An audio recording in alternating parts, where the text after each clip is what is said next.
Hi, it's Jay from Iridescent Tarot back with some more sparkle for you. I am still wearing my 333 Support Rose Pepper perfume. This smells like beautiful, beautiful vanilla. 9 out of 10, very much love.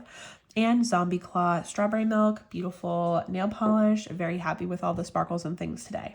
Now, I have been asked a couple of times about my question decks. So in particular, Mystic Paws wanted to know more details about how to use the Spread Machine Oracle, and Junk Journal Treasures asked how I use my question decks specifically. And so I wanted to film a video that kind of includes all these different ways that I use question decks, because this makes up a large part of my practice, and I thought it would be helpful to have all of this in one spot. Now, the deck that started this for me in the first place was the Spread Machine Oracle by Kim San. The website for this is under the Fables Den, and the Spread Machine Oracle is now called the Spread Crafters Oracle, which I can't, even though I love everything that Kim San does, I can't say I'm on board with their renaming of this, specifically because there are numerous decks that have the SC sound in the name. So you've got Spread Crafters, Spirit Keepers, Sacred Creators, Shadowscapes. Like, I don't like when I get deck names like confused. I don't know which one is which. In my brain, I go to say one, I say the other. Like, there's too many sounds, and so I wish that the name would go back to Spread Machine, and I just continue calling it that because that's what's on my box. That's what I call this deck. I just liked Spread Machine. I'm not sure why the rename was done. Probably had great reason for it, but I just don't like it. That being said, if you want to hear me gush in depth about this deck, you can also watch my #only1deck video. But basically, this is an oracle that has multifunction. So you've got 5 categories: seeker cards, their character and personality cards; focus areas that highlight various topics of exploration in life areas; light work, which are healing, expansion, and empowerment; shadow work, which is ego and disempowerment; and call to action for action and forward momentum. And then the call to action has subcategories. So you've got boundary, expansion, success, and processing. Now, all of that is on the bottom of the card, and these are all color coded as well. So if you really want to get into the depths of the way that these are broken down, it's all there for you. But the way that I typically use this most often is I will just go through and look at the cards and pick which ones that I need to look at in a tarot spread. So if I'm having like some stressful thing happening and I have a lot of fear, maybe I want to know more about the fear and what I need to release in regards to this fear and triggers. Okay, so like maybe I would say, what am I afraid of, and pull a tarot card about that. What triggers do I have around this fear, and pull a card on that. What do I need to release in regards to this fear, and pull a card on that. Let's use our Playful Heart as our tarot deck in this scenario. And I shuffle, and I just read with jumpers all the time. So the first question I have is, what am I afraid of? What fear do I need to look at right now? You just think about what it is. Okay, my fear is the Lovers. And then I would ask, what are my triggers in relation to this fear? What is making me feel fearful? What triggers this feeling in me? The Three of Cups. And what do I need to let go of or release in regards to this fear? How can I move forward? The Eight of Cups. So that's an example of how I would use them. That's the first example of how I would use the Spread Machine Oracle. The second way that I would use this is by specifically looking for a focus area that I was interested in. So let's just say I wanted to work on a career reading. I would kind of set that at the top as like the umbrella of the spread. And then again, pulling specific Spread Machine cards for that reading. So maybe, what do you need to take responsibility for in regards to career?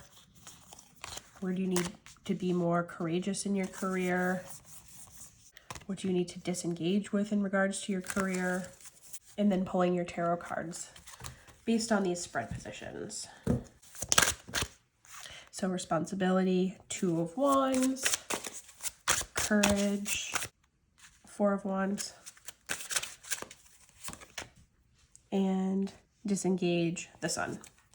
So that's how I would do it with intentionally picking cards.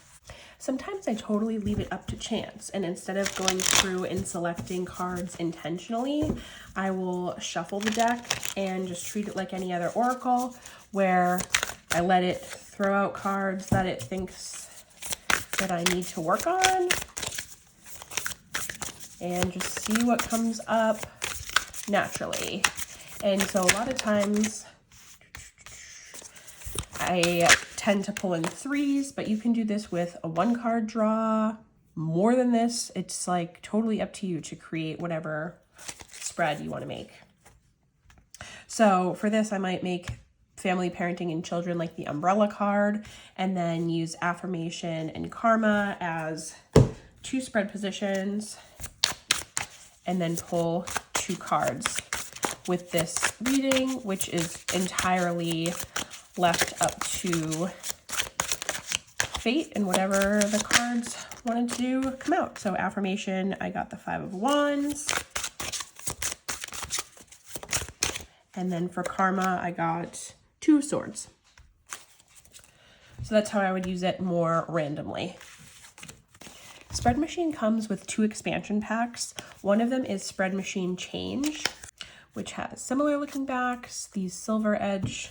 And Spread Machine Change, in Kim's words, is a tool for critical thinking and introspection, deconstruction work, shadow work, to reclaim your narrative and your voice, facilitate and encourage meaningful dialogue. And so, again, the ways that to use this deck would include all of the ways that I showed you with the original Spread Machine, and also you could just use this as a normal oracle. So by that, I mean, let's say you're doing a 3-card past, present, future. You could take this deck and pull a clarifier, either for each of the cards or just as a general reading clarifier. Or you can pull for each specific card to clarify. Lastly, there's Spread Machine Quest. These are the backs. Copper gilding. And the premise of this one is gamification. So the idea of gamification, in short, is to make something into a game. The 5 categories in this one are character, equipment, power-ups, statuses, and embark. And you can use the spreads that come in this in order to make a spread. So the spread positions here are, number 1, cursed. How have you fallen under the curse of your limiting beliefs? And you just use this as a regular oracle and ignore the fact that it's a spread creation deck. So, cursed. How have you fallen under the curse of your limiting beliefs? Strength. Weaknesses. What are the negative tendencies that are causing you to become entrapped by your shadows? Quest. And grind. What work needs to be done in order for you to overcome your shadows? Invincibility. And so the write-ups on the cards kind of serve as a way to explain what the word is on the card and can give you jumping off points for other directions to take that. So you can use this as a regular old oracle in addition.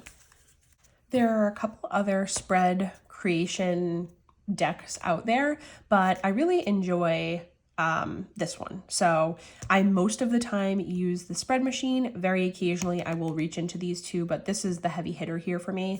And if I had to pare it down, I would just stick with this one because it's an all-rounder. It's less specific than these 2 and can kind of reach into more areas.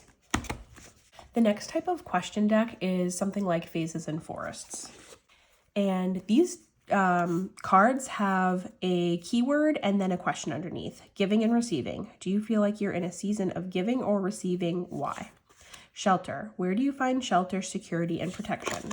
Tree of Arms. Where are you desiring more connection and reach in life?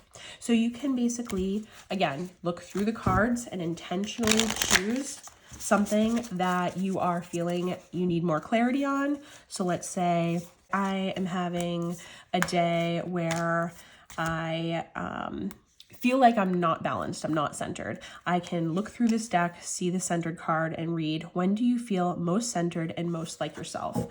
You could just take this and journal on it. That would be like a way to work with an oracle deck and not involve tarot. Or you could take that and see what a tarot deck has to say. So, when do you feel most centered and most like yourself?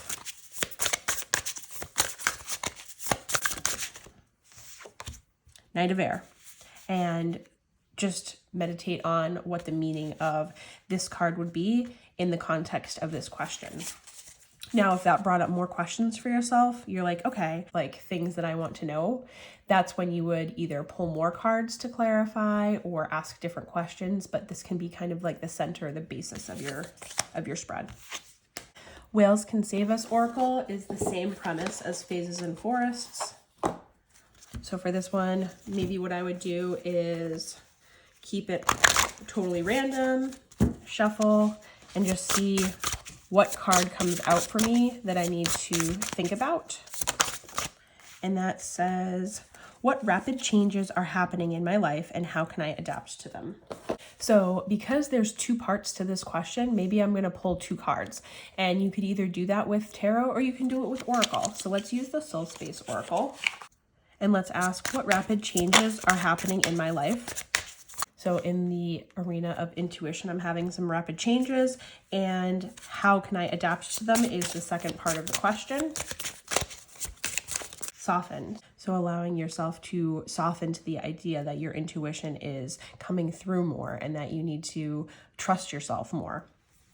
Prairie Majesty Oracle. I will never do a better job talking about this deck than Tarot Magpie.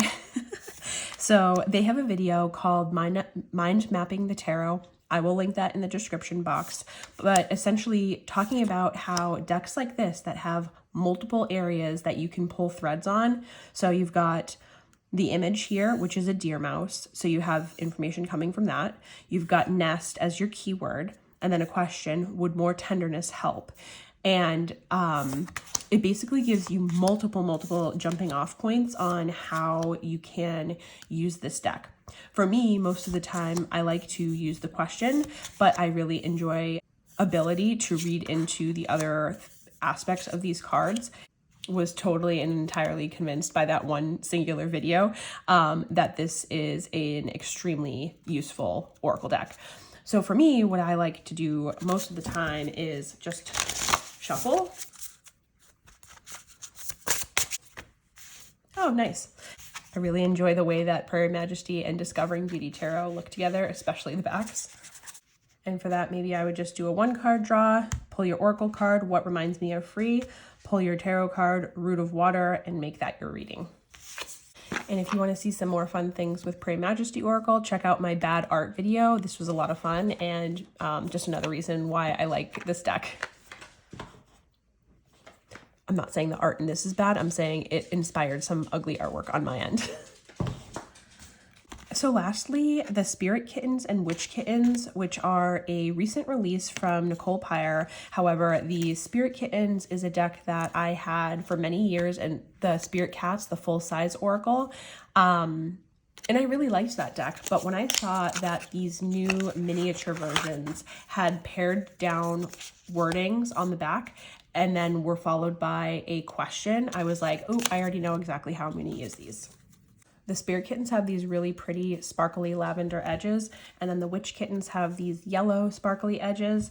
The artwork on them, honestly, isn't different enough to really warrant like a separation, in my opinion. Like, either cat could go in either pile and it would be fine. I guess I like the fact that it's not one giant stack that's like thicker than it is wide, but I don't truly understand like the separation. Sometimes the Witch Kittens prompts seem a little bit witchier, but like not entirely. So I just kind of use them interchangeably. One of my favorite practices that I happen to use a lot with them is the 365 Tao book. I will read whatever page it is that is up for the day. So let's say depth is my page of the day. So after reading this, some of the themes that come out are depth of the ocean, meditation, character. So I would flip through my spirit kittens or witch kittens and try to find some keywords at the top that relate somehow to what I read about. So I said meditation, that would be one of them. Maybe nature, maybe flow because of water. So then I would take this passage into account in my reading. I would choose maybe 3 spirit kittens or witch kittens that I thought matched up with the theme of the excerpt, and then use the questions at the bottom to guide my tarot reading. So I have, how can I connect to nature today? Where can I infuse meditation into my day? How can I align with the changes that are unfolding within me and around me? Then I would pull my tarot. And so this is an example of a spread that would take longer, because not only are you taking the reading into account, you're taking your 3 oracle cards with their messages into account, and then you're taking their questions that they have at the bottom into account when you are interpreting your tarot cards that you've pulled.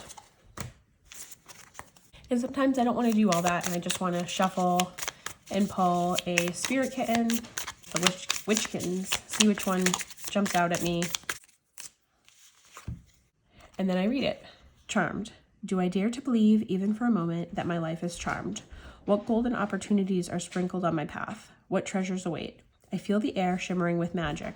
I am a kitten of fortune. Everything I touch is charmed. What is the luckiest way my dream can unfold? And I just take that message and that question and I ruminate on it for a little bit. I might journal on it. And yeah, those are just all the different ways that I use my question decks.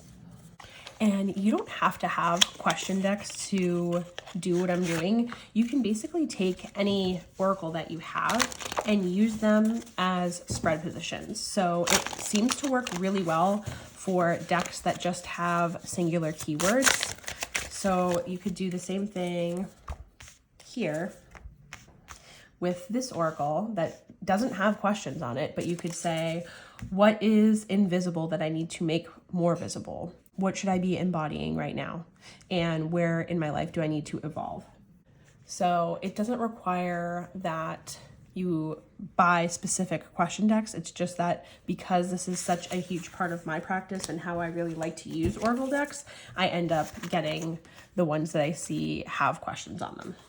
That being said, I do feel like my collection is pretty saturated with the question decks at this point, and I've mentioned before that if there were to be another deck release that have questions on them that I felt like I had to have it, then I would probably want to do like a 1-for-1 exchange in and out of my collection, just because I think there is a limit on like how much repetitiveness there is going to be, and I don't like feeling confused about which deck that I want to use for a certain reading. I like having some clarity into, oh, if I'm going to ask this type of question, or if I'm looking for this certain type of information, this is the deck that I'm going to go to.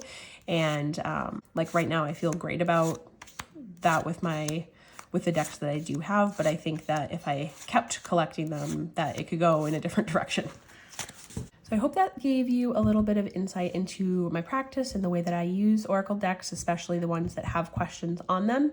If you have any questions for me after watching this video, I would love for you to ask it down below in the comments.